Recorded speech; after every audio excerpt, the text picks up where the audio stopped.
Bonjour tout le monde, je m'appelle Emma Gaillard et aujourd'hui je vais vous parler de la pollution lumineuse en Estrie. Vous êtes-vous déjà demandé à quoi ressemblerait le ciel si l'on ne voyait aucune étoile? J'habitais dans une grande ville avant et rares étaient les fois où l'on voyait de belles constellations. Je suis actuellement sur les lieux de mon expérience et pour vous, je vais me rendre à deux endroits différents en Estrie et prendre des photos du ciel pour les comparer et observer s'il y a de la pollution lumineuse. Mais savez-vous vraiment ce qu'est la pollution lumineuse? D'après le gouvernement du Québec, c'est lorsque les éclairages artificiels sont si nombreux et omniprésents qu'ils nuisent à l'obscurité naturelle de la nuit.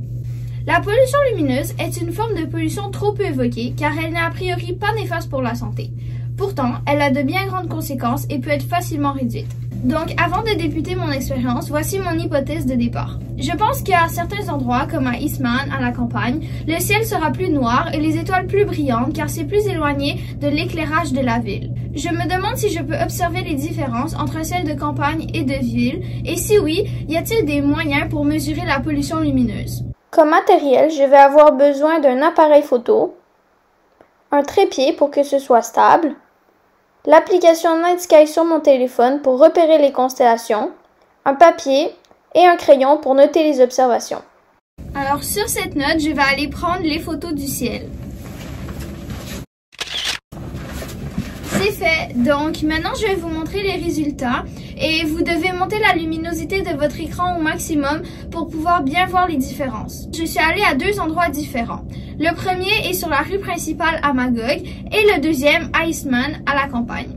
J'ai pris les photos le même jour avec les mêmes réglages photos et en pointant les mêmes étoiles dans le ciel pour avoir des résultats favorables. Pour commencer, voici les deux photos.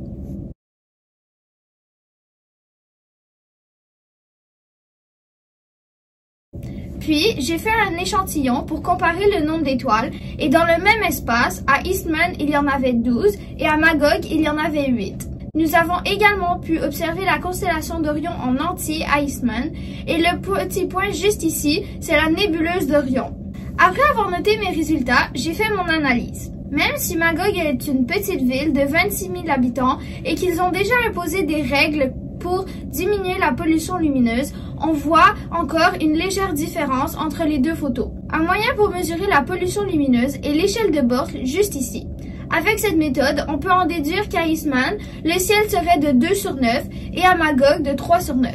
Maintenant, nous allons parler des causes et des conséquences de la pollution lumineuse. D'après le gouvernement Québec, les causes seraient l'usage de mauvais lampadaires, l'absence de règles définies ou un éclairage trop intense. Il est mentionné que les principales conséquences de la pollution lumineuse sont 1.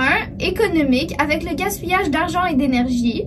2. Environnemental avec la perturbation de l'équilibre des écosystèmes, ce qui nuit au cycle de vie des plantes et modifie le comportement des animaux. 3.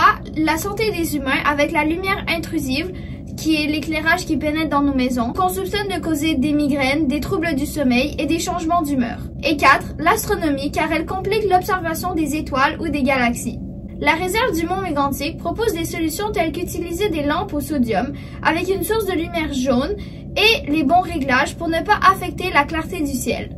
Donc pour conclure, mon hypothèse de départ est confirmée puisque les résultats de l'expérience démontrent que les étoiles étaient plus visibles à Eastman avec une cote de 2 sur 9 sur l'échelle de Bork comparée à Magog avec une cote de 3 sur 9.